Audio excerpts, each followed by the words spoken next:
Hi, I'm Laurent, which you might already know, and I'm here with Michael Luco, who is one of the founders of Envion.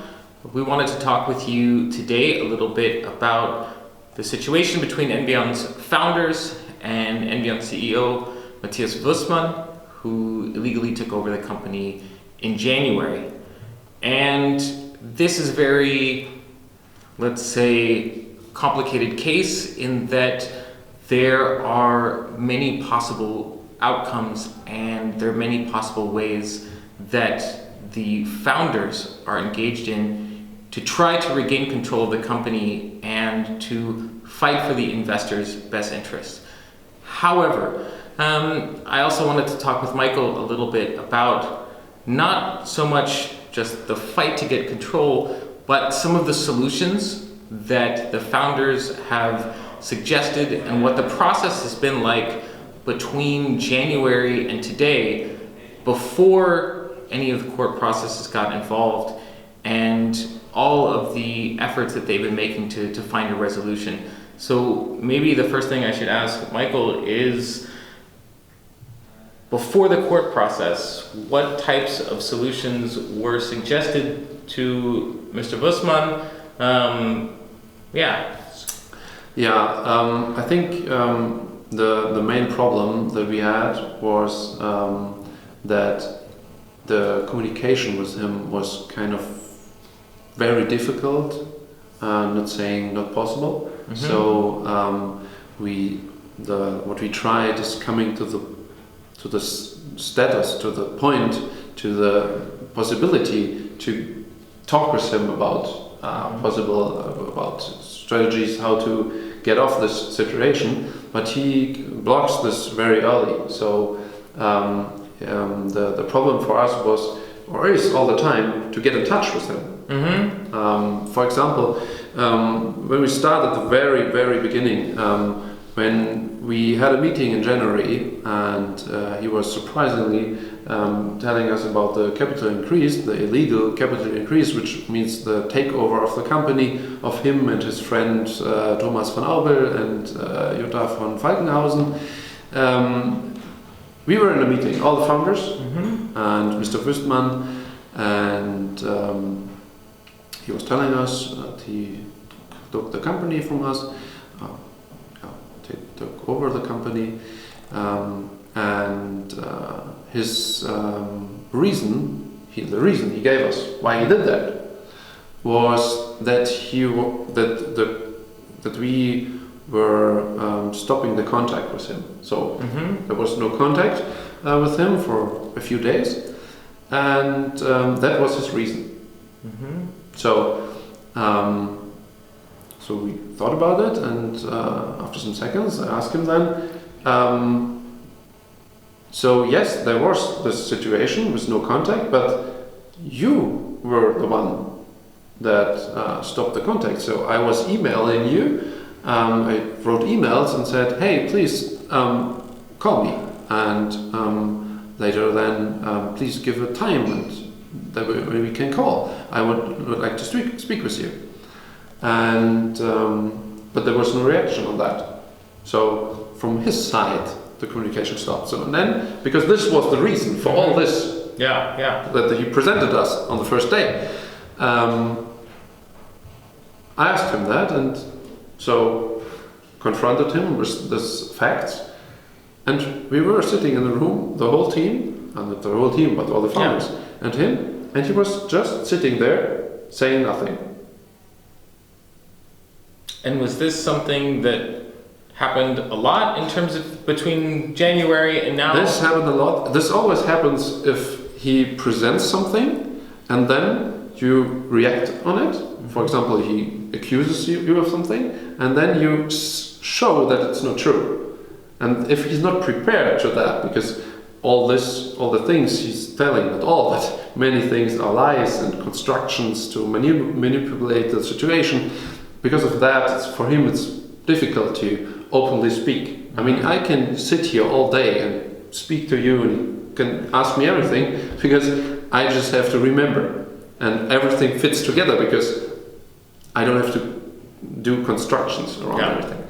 And for him, it's much more difficult because he has to always think of a construction, and in this situation, because in this situation it didn't work. He brought up this reason, it's no communication, and then I said, yeah, but it's your fault, you stopped communicating.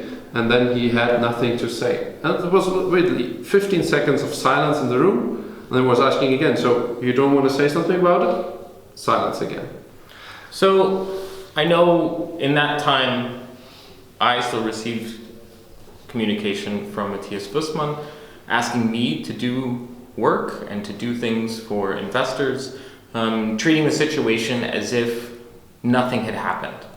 So was there also progress? Were there also reasons to believe that there could be a resolution or that things could continue as normal? Yeah, of course. I mean, one of the first things he was saying after doing the capital increase was saying you get the shares back. Mm-hmm. So this is not really understandable. I was asking, so why did you do that? And if we now get it back? And he was then telling me and telling us that, and that was, I think, one of the very, very few moments where he was really honest. He was saying, I'm sorry, I was getting paranoid and I was overreacting. That was what he was telling me. And I was feeling that was, I was hoping, I was thinking it was honest, I think it, still think it, and because this makes sense. He was saying it was an overreaction because of paranoia, and he will give it back.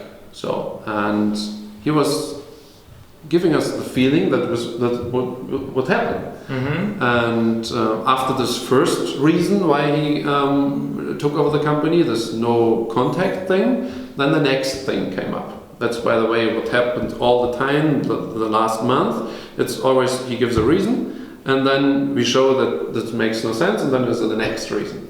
It's a little bit like the 40 million thing that he came up with, and he kind of started changing it already, and he will change it further. Where were we? Well, were there any opportunities in there to suggest a settlement or to reach another type of agreement and kind of end it?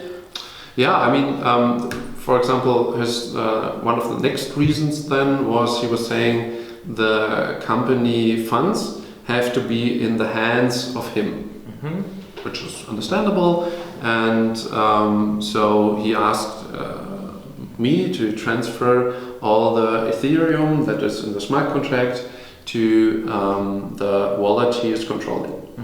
So, and then we get the shares back.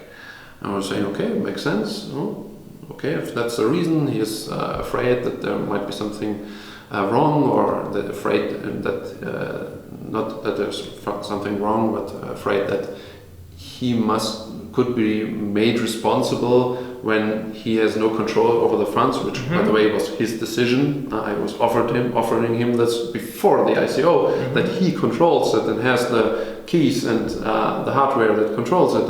But he said, no, you should do that. You know how to do it. I said, okay, then I make it. And then he asked for all the money from the smart contract, and was giving us the feeling that then everything will go back to normal. And so we decided, okay, we sent the money, and we sent it all that was possible at this moment, because the money that is not KYC'd in the smart contract is blocked. So I think it's about 12,000 Ether that were not possible to send at this morning, at this moment. And so I was sending everything there was to his wallet. And then there came the next story. And so you could not trust him. You say something and then it doesn't happen, or it makes no sense. And at one point, a mediator, though, became involved to try to find a resolution between the founders and Woestmann. Was any progress made with that third party coming in that was not a part of the founders or part of Matthias Woestmann's organization? Yeah, I mean, from the first moment on, after he did this capital increase, the next thing I was doing, or the team was doing, is going to lawyers. So, and we were talking to lawyers, what should we do? He stole the company, we get to know this person, this Van Aubel and Jutta von Falkenhausen, and if you Google them, there's a lot of dubious things, and so we then shortly went to lawyers and asked what could we do, and they said, yeah, you can do it, this is all safe, you will get it back, but it can take a very long time. So the best solution was, and still is, to find a solution with the person out of court. So that's why we didn't file something at court at that moment, but tried to talk with him. And we did that all the time, and we still are open to talk with him, to find a solution. That's what we want to do. And because by not finding a solution, everything is blocked. And he doesn't really do something. He admitted it, that he didn't do anything relevant to perform, to do what the company needs. And all the team, we have all the team, the IP and the knowledge, and so he needs us, the company needs us, and so we have to bring the company and us together again. So we were trying hard to get him on the table, and it was a long time not possible, but then there was this mediator that you spoke of, and it looked very good. We were meeting at the law office of Van Aubel, his friend, and which is now, or his company, which he and von Falkenhausen are the CEOs of, is the majority shareholder now. So we met in his law office, and with the mediator and Woestmann and Van Aubel, and there was a good discussion. So there were also a first paper of how a solution could look like, and it looked like we will find a solution. And part of the solution was that he gives back the shares so that we control the company again. And yeah, but after a short time, after some days, he stopped the mediation process. He gave some not understandable reasons for that, and I thought, okay, let's talk about those reasons. I don't understand why we cannot meet anymore and discuss it and find a solution. Because all this situation is, you said complex. Yeah, it is complex because he's blocking and does all those things. But at the end, it's pretty easy. We prepared everything to do the production, to do what the company needs. So it's just bring the company and us together again. Yeah. And if he thinks that there's something wrong for too many tokens, or I don't know, there are so many accusations. There were so many accusations in the past and coming now. I think the main thing is this too many tokens thing. We already said, we showed in our website that we don't understand this, and it's totally wrong. I mean, the 40 million he says totally wrong.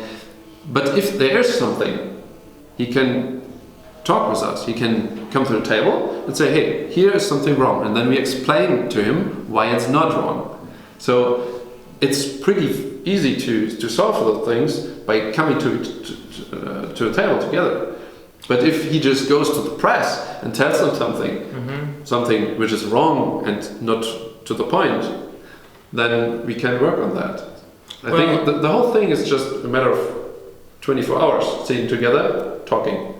I think something that investors are trying to put together in their own minds is this timeline there, and maybe to summarize a little bit some of the things that Michael said, to show this pattern that milestones were set and conditions for returning the company to the founders. And then, the goalposts were moved again, and then again. And there was a pattern there of setting the expectation that things could go back to normal, Meanwhile, at the same time, the founders were continuing to fund everything necessary to continue operations, and then things would break down again.